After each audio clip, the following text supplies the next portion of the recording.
नमस्ते मेरे किसान साथियों, सदन काश्तकार इस यूट्यूब चैनल पे मैं हर्षवर्धन सिंह आपका स्वागत करता हूँ। साथियों, इस बार हमने खरीफ में बहुत सारी नई चीज़ें ट्राई करने की हम कोशिश कर रहे हैं। इस बार हम हमारे खेत में करीबन 30-35 सालों के बाद फिर से एक बार धान की बुआई करने वाले हैं। हाँ, हम धान की बुआई कमर्शियल पर्पज़ से नहीं कर रहे हैं, हम धान की बुआई अपनी ज़रूरत पूरी करने के लिए करने वाले हैं। हमारे यहाँ पे भी पहले धान की बुआई हुआ करती थी और ना बल्कि धान, ज्वार है, रागी है, इसके अलावा भी जो भी मिलेट्स होते थे या और भी दालें होती थी, इसका प्रोडक्शन होता था। लेकिन 1990 के बाद हमारे यहाँ पे किसान अधिकतर कैश क्रॉप पे ही निर्भर रह गए और उसमें भी कपास, सोयाबीन और अरहर। मेरे 6 साल के खेती के तजुर्बे से मैंने सीखा है कि यदि आप सिर्फ इन्हीं फसलों पे डिपेंडेंट रहोगे, तो आपकी खेती कभी भी मुनाफे में नहीं होगी। और दूसरी बात, किसान अपनी ज़रूरतमंद की जो भी चीज़ें उसे लगती है, उसे मार्केट से ही खरीदना होगा और वो भी महँगे दामों में और वो भी घटिया क्वालिटी की। इसीलिए मैं आप सभी लोगों से गुज़ारिश करता हूँ कि आप लोग आपके खेत में आपकी ज़रूरतमंद की चीज़ें आप प्रोड्यूस करो।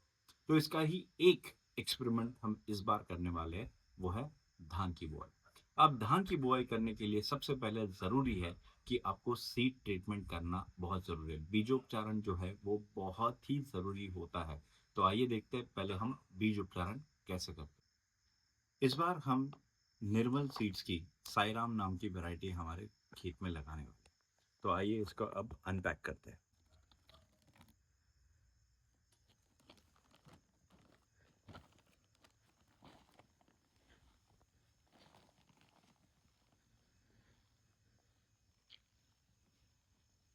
ये देखिए साथियों, ये है धान के बीज।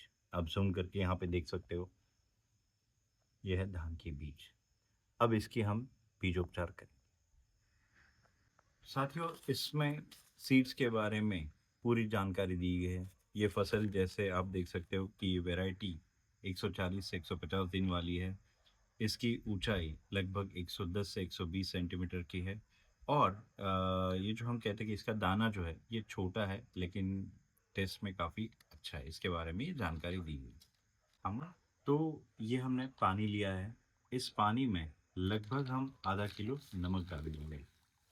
यदि आपके पास मोटा नमक हो तो आप उससे भी कर सकते हो, या फिर जो रेगुलर साइज नमक आपको मिलता है उससे भी आप ये कर सकते हो। नमक ये फंगिसाइड का काम करता है।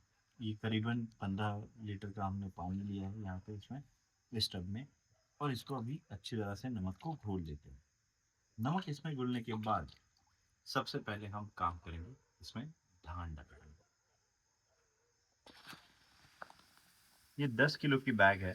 इस 10 किलो की बैग से हम यहाँ पे अभी करीबन आधा जो है धान ये इसमें डुबा दें।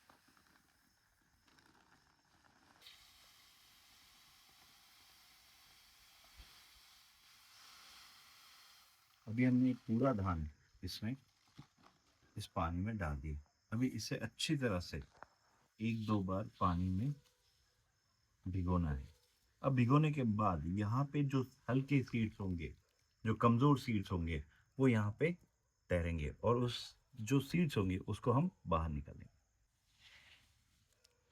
अभी ये जो बीज है, इस बीज को अच्छी तरह से पानी में घोल लेंगे। घोलने के बाद जो बढ़िया सीड्स होंगे वो पानी में अंदर चले जाएंगे और जो कमज़ोर सीड्स होंगे वो कमज़ोर सीड्स पानी में ऐसे तैर के आपको दिखाई देंगे। हल्के सीड्स रहते ये, और इन्हीं हल्के सीड्स को हमें बाहर निकालना है। अभी आप देख सकते हो कि ये जो है ये कमज़ोर वाले बीज है, इसे हम छन्नी के द्वारा निकालेंगे और जब तक ये निकलता है तब तक 2 से 3 मिनट का हमारा टाइम लगेगा और 2 से 3 मिनट तक हम बाकी जो हमारे धान है उस धान को पानी में ही रखेंगे ताकि उसकी सीड ट्रीटमेंट अच्छी तरह से हो जाए। अभी आप देख सकते हो यहाँ पे कि ऑलमोस्ट हमने जो कमज़ोर बीज थे इसको निकाल दिया है। अब जो सबसे इम्पोर्टेंट टास्क है कि ये 2 से 3 मिनट हमें यहाँ पे भिगो के रखना है। अब ये हमारा हो चुका है। इसके बाद इसे यहाँ पे जो हमने साफ पानी रखा है, इस साफ पानी में इसे अभी धो देना है। अभी इसे साफ पानी में हमें धोना है। तो आप देख सकते हो कि इसमें हमने तो डाल दिया।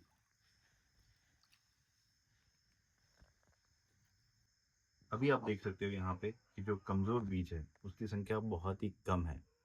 तो उसके बाद क्या करना है, तो यहाँ से हमें धान लेना है और दूसरे साफ पानी में डालना है। हमने आपको बताया था कि हमने इसमें नमक का पानी लिया था। नमक जो है ये आपके फंगिसाइड का काम करता है। एक दो बार इसे हमें धोना है। धोने के बाद फिर फाइनली एक और बीजोपचारण हम इस पे करने वाले हैं। अब इसको अच्छी तरह से धोने के बाद हम इसे सुखाने के लिए रखने वाले हैं, क्योंकि कल इसकी हमें बुआई करनी है। आप देख सकते हो कि एक सूखा कपड़ा है जिसमें हमने ये डाल दिया है। तो इसी प्रकार से हम पूरा हमारा जो धान है, ये धान कपड़े में यहाँ पे रख देंगे ताकि वो सूख जाए, और उसके बाद हम इसके ऊपर एक और बीजोपचार करने वाले। नमक ने फफूंदीनाशक का काम किया था, तो अब जो है ये है स्ट्रेप्टोसाइक्लिन, अलग-अलग नाम से आता है ये प्रोडक्ट। अब ये जो है ये जीवाणु जन्य जो रोग होते हैं, यानी जिसे हम बैक्टीरियल डिसीज़ कहते हैं, और ये धान में लगने की संभावना बहुत ज़्यादा होती है। तो इसीलिए हम अभी इसकी भी ट्रीटमेंट करने वाले हैं। ये 3 ग्राम 10 किलो के लिए सफिशिएंट है, तो ये 6 ग्राम का पैकेट है। तो इसको हम 2 लीटर पानी में डाल देंगे, और जो हमारा धान है, अभी हमने ट्रीटमेंट करने की वजह से गीला ही है, तो 1 लीटर 10 किलो के लिए हम इसका इस्तेमाल करेंगे। इस घोल को हमने पानी में अच्छी तरह से मिला लिया है, और अभी हम इसका यहाँ पे चावल पे छिड़काव करने वाले हैं। तो आप देख सकते हो कि इस प्रकार से हम चावल में से छिड़काव करने वाले हैं, और उसके बाद इसे अच्छी तरह से मिक्स कर देंगे। ये जो हमारा धान का बीज था, यहाँ पे हमने अभी सुखाने के लिए रख दिया है। रात भर इसको सुखाएंगे, और कल इसकी बुआई ट्रैक्टर के द्वारा हम करने वाले हैं। साथियों, आप देख सकते हो कि ये वो जगह है जहाँ पे हमेशा पानी जो है उसका ठहराव रहता है, और इस वजह से हमने इस बार तय किया है कि इस जगह में हम धान की उगाई करेंगे हम लोग। तो आइए देखते हैं कि धान की उगाई हम यहाँ पे कैसे करते हैं।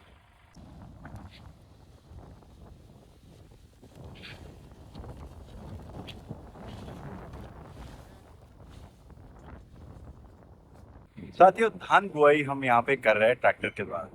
धान बुआई के अलग अलग तरीके होते हैं, जैसे आप जानते होंगे कि वेट प्राड़ी ट्रांसप्लांटेशन, यानी जिसमें पहले बीज हम लगाते हैं, और बीज लगाने के बाद उसके जब पौधे हो जाते हैं 1 महीने के बाद उसका रिप्लांटेशन करते हैं। ये एक तरीका है। दूसरा तरीका जो हम अभी यहाँ पे इस्तेमाल कर रहे हैं, सीधे ट्रैक्टर से उसकी बुआई की जा रही है। और तीसरा तरीका भी इसमें है, जो SRT जिसे कहते हैं, ताकि जो पेड़ बने होते हैं, पेड़ में हर इसमें एक ट्विंकल किया जाता है 2 या 3 सीड्स में, उसके बाद तो इस बार पहली बार कर रहे हैं, हमें तजुर्बा कुछ भी नहीं है, लेकिन हम चाहते हैं कि हमारे खेत से जो उपजा हुआ चावल है वो हम घर पे करें। जो भी हम ये प्रयोग कर रहे हैं, इसमें हमें सफलता ज़रूर हासिल होगी। बहुत सारे चैलेंजेस भी है, क्योंकि अभी हमारे यहाँ पे धान लेना लगभग बंद हो चुका है। तो इसीलिए धान उगने के बाद उसकी कटाई करना, सफाई करना, ये भी एक बड़ा टास्क रहने वाला है। तो ये भी हम कर ही लेंगे, क्योंकि अब बुआई की है तो उसकी फसल तो हम काट ही लेंगे। जब हम ये नए एक्सपेरिमेंट हमारे यहाँ पे करते हैं तो बहुत सारे लोग हंसते हैं, बहुत सारे लोग मजाक उड़ाते हैं, बहुत सारे लोग सोचते हैं कि क्या ज़रूरत है, जो ट्रेडिशनल चल रहा है उससे गुजारा क्यों नहीं होता है। तो मेरा उन सभी लोगों से यही सवाल है, क्या आप न्यूट्रिशियस खाना खाते हो?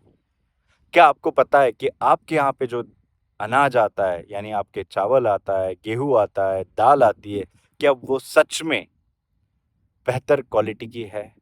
क्या उसमें केमिकल का इस्तेमाल नहीं किया गया है?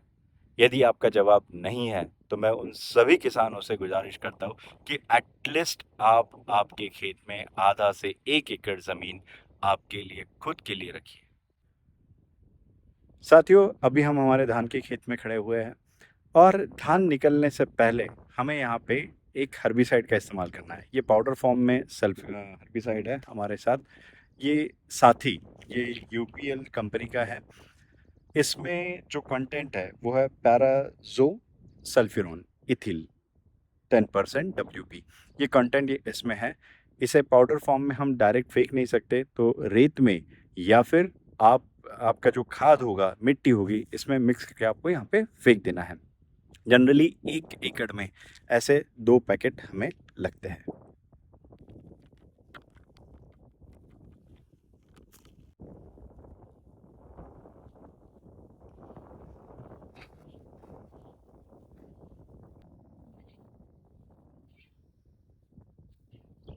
साथियों, ये हमारा धान का खेत है, आप देख सकते हो।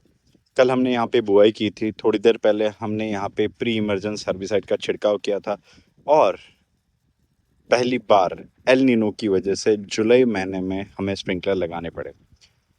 कुदरत की बराबरी तो हम कर नहीं सकते, लेकिन एक तो कोशिश ज़रूर कर सकते हैं कि अपनी फसल बचाने की, तो वही कोशिश हम कर रहे हैं। हाँ, मेरे साथ कई सारे किसान हैं जो ये सारी फसल बचाने की मेहनत में, कोशिश में लगे हुए हैं। साथियों, फाइनली आप देख सकते हो यहाँ पे कि जो हमने धान बोया था, अब वो उग कर आ गया है। आप लाइन टू लाइन यहाँ पे देख सकते हो अच्छी तरह से। तो फाइनली हमने हमारी तरफ से जो आर्टिफिशियल रेन होता है, यानी जिसे हम कहते हैं कि इरिगेशन, स्प्रिंकलर इरिगेशन, सो उससे हमने तो धान उगा लिया है। अब सिर्फ इंतज़ार है कि बारिश कब आएगी। साथियों, आपने देखा है कि धान का वीडियो हमने किस तरीके से बनाया है। धान की बुआई से लेके सीड ट्रीटमेंट से लेके सब कुछ हमने यहाँ पे ए टू ज़ेड दिखाया। और भी ऐसे ही जानकारी के लिए, अपडेट के लिए आप हमारे चैनल को लाइक कीजिए, शेयर कीजिए, सब्सक्राइब कीजिए। तो आज की वीडियो में इतना ही, अगले वीडियो में फिर से मिलेंगे। जय हिंद, जय किसान, सधन काश्तकार।